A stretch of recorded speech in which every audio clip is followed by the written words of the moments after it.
السلام علیکم ورحمۃ اللہ وبرکاتہ۔ الحمد للہ رب العالمین والعاقبۃ للمتقین والصلاة والسلام علی سید الانبیاء والمرسلین وعلی آلہ وصحابہ اجمعین، اما بعد فاعوذ باللہ من الشیطان الرجیم، بسم اللہ الرحمن الرحیم۔ واعتصموا بحبل الله جميعا ولا تفرقوا، وقال النبي صلى الله عليه وسلم: المسلم من سلم المسلمون من لسانه ويده۔ صدر محترم اور حاضرین جلسہ، میری تقریر کا موضوع مسلمانوں کے موجودہ حالات اور ان کا حل ہے۔ آج دنیا میں ہر طرف شور ہے کہ مسلمان تباہ کیے جا رہے ہیں اور کوئی ان کا پرسان حال نہیں۔ جس کو دیکھو وہ مسلمانوں کو مٹانے کے در پہ ہے، جس طرف نظر ڈالو مسلمانوں کو کمزور کرنے کی سازشیں ہو رہی ہے۔ مسلمان جس نے دنیا کے اکثر حصوں پر حکمرانی کی تھی، بڑی بڑی صاحبان اقتدار سلطنتوں کو تہ و بالا کر کے رکھ دیا تھا، اور بڑے بڑے صاحبان اقتدار سلطنتوں کو تہ و بالا کر کے رکھ دیا تھا، اور بڑے بڑے جاہ و حشم اور غرور و تمکنت کے مالک ارباب اقتدار کے چھکے چھڑا دیے تھے۔ آج وہی مسلمان محکومی کی زندگی گزار رہا ہے۔ جہاں وہ صاحب اختیار و اقتدار ہے، وہاں بھی دوسروں کی مدد کا محتاج ہے، دوسروں کے زیر سایہ ہے، دوسرے کے سرپرستی میں جی رہا ہے۔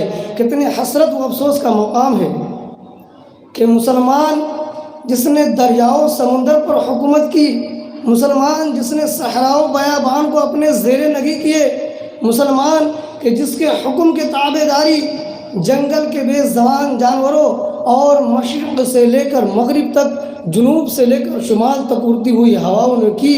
ہاں آج وہی مسلمان حیران و پریشان، افسردہ و غمناک زندگی کے مقابلے میں بے بس و بے کس، لاچار اور مجبور نظر آ رہا ہے۔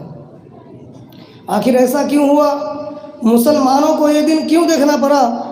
کہ اسباب و عوامل ہیں جنہوں نے مسلمانوں کے عروج کو زوال سے، اقتدار کو محکومی سے، عزت و ناموری کو ذلت و خواری سے بدل دیا۔ آج میں اسی موضوع کو لے کر آپ حضرات کے سامنے آیا ہوں۔ میں مسلمانوں کے اصل مرض کی بھی تشخیص کروں گا اور ان کا علاج بھی بتاؤں گا۔ میں مسلمانوں کے موجودہ نکبت و پستی کے اسباب بھی واضح کروں گا اور ان کا حل بھی پیش کروں گا۔ لیکن یاد رکھیے، یہ علاج اور یہ حل میرا وضع کردہ نہ ہوگا، بلکہ قرآن و حدیث اور رب کائنات اور اس کے حبیب سرور دو عالم صلی اللہ علیہ وسلم کے فرمودات و ہدایات کی روشنی میں ہوگا۔ اوروں کا ہے پیام اور میرا پیام اور ہے، عشق کے درد مند کا طرز کلام اور ہے۔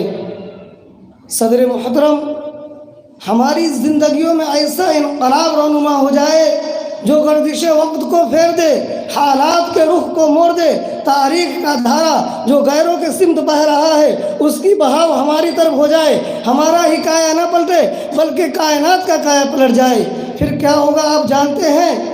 یہ دنیا اور یہ دنیا کا اقتدار مسلمانوں کے زیر نگی ہوگا۔ یہ کائنات اور کائنات کی نرنگیاں مسلمانوں کے تابع فرمان ہوگی۔ مسلمانوں کا یہ حکومت اور حکمرانی، سلطنت اور سلطانی مسلمانوں کی جاگیر ہوگی۔ مسلمانوں کا قافلہ رشد و ہدایت اور کاروان علم و حکمت اسلاف کے تابندہ نقوش سے رہنمائی حاصل کرتا ہوا منزل و منزل کامیابیوں اور کامرانیوں کی طرف بڑھتا جائے گا۔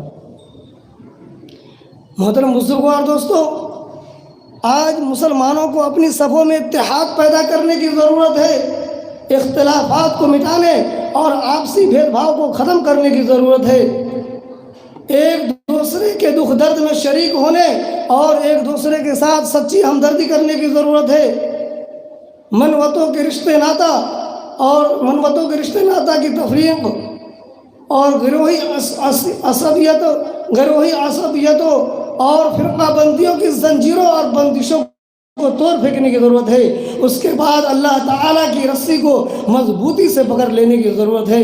وَاعْتَصِمُوا بِحَبْلِ اللَّهِ جَمِيعًا وَلَا تَفَرَّقُوا وَاذْكُرُوا نِعْمَةَ اللَّهِ عَلَيْكُمْ إِذْ كُنتُمْ أَعْدَاءً فَأَلَّفَ بَيْنَ قُلُوبِكُمْ فَأَصْبَحْتُمْ بِنِعْمَتِهِ إِخْوَانًا وَكُنتُمْ عَلَى شَفَا حُفْرَةٍ مِّنَ النَّارِ فَأَنقَذَكُم مِّنْهَا كَذَلِكَ يُبَيِّنُ اللَّهُ لَكُمْ آيَاتِهِ لَعَلَّكُمْ تَهْتَدُونَ کہ تم سب مل کر اللہ کی رسی کو مضبوطی سے پکڑ لو اور آپس میں متفرق نہ ہو، اور اللہ کی اس نعمت